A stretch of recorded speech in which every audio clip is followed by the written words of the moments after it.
Hey, it's been a while, and that's kinda the problem.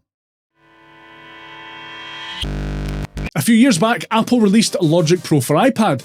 You probably noticed. In the excitement and hype surrounding the initial release of Logic Pro for iPad, I set up this YouTube channel because, of course, everyone who made music on an iPad was going to immediately drop whatever music production apps they were currently using for Apple's in-house digital audio workstation. And the absolute best thing about Logic being released on a subscription pricing model, there were definitely no downsides, is that the app would receive frequent updates, meaning that I would have constant new and exciting features and things to cover in those videos. Right? It didn't work out exactly like that. Now, don't get me wrong, Logic Pro for iPad has been a massive success for Apple, and I and many others consider it the best DAW on iPad. But it hasn't caused the massive explosion in iOS music production that many of us predicted it would when it launched. Instead, it's taken its place in the iOS music making ecosystem alongside other popular digital audio workstation apps.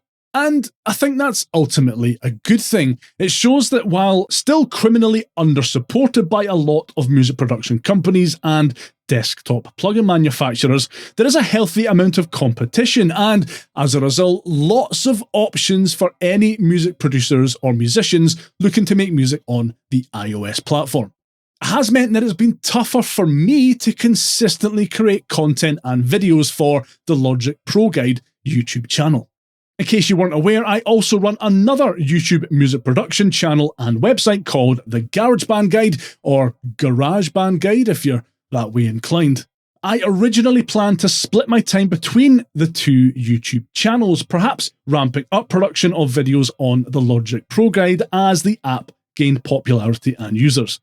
The previously mentioned lack of explosive popularity aside, I haven't done a very good job of splitting my time between the two channels, and I mean, that's completely on me. The earnings from the GarageBand Guide YouTube channel do make up a large chunk of my monthly income. This is my full-time job, so that channel has unsurprisingly been my priority.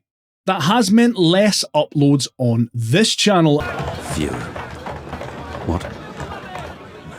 And as any YouTuber will tell you, the algorithm is a fickle mistress. If you don't upload regularly, and I mean like on a weekly basis, YouTube will just straight up show your videos to less people, whether they're subscribed or not. So to make sure I can cover all the big Logic Pro for iPad news, like updates, sound packs, and requested tutorials, without big upload gaps causing problems, I'm going to try something a little bit different.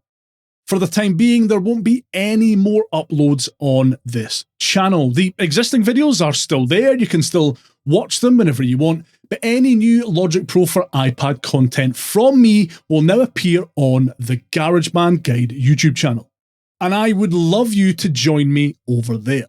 The videos have an almost identical setup to the videos on this channel. My big fat face crammed into this tiny wee cupboard with top-down and screen-captured footage to help show off new features, tutorials, plugins, etc. And don't worry, it's not just about GarageBand over at the GarageBand Guide. It hasn't been for a long time, actually. I show off new app releases, review and demo audio production hardware, test out different iPad models, often using Logic Pro for iPad actually, and loads more. I've slightly redesigned the homepage and iconography to reflect the amalgamation of the two channels, and hopefully that'll help you feel a bit more at home if you do decide to come and join me over there. So yeah, that about wraps things up. If you want to see more Logic Pro for iPad content from me, please consider subscribing to the GarageBand Guide YouTube channel. I'll put a link down in the description below. Bye for now.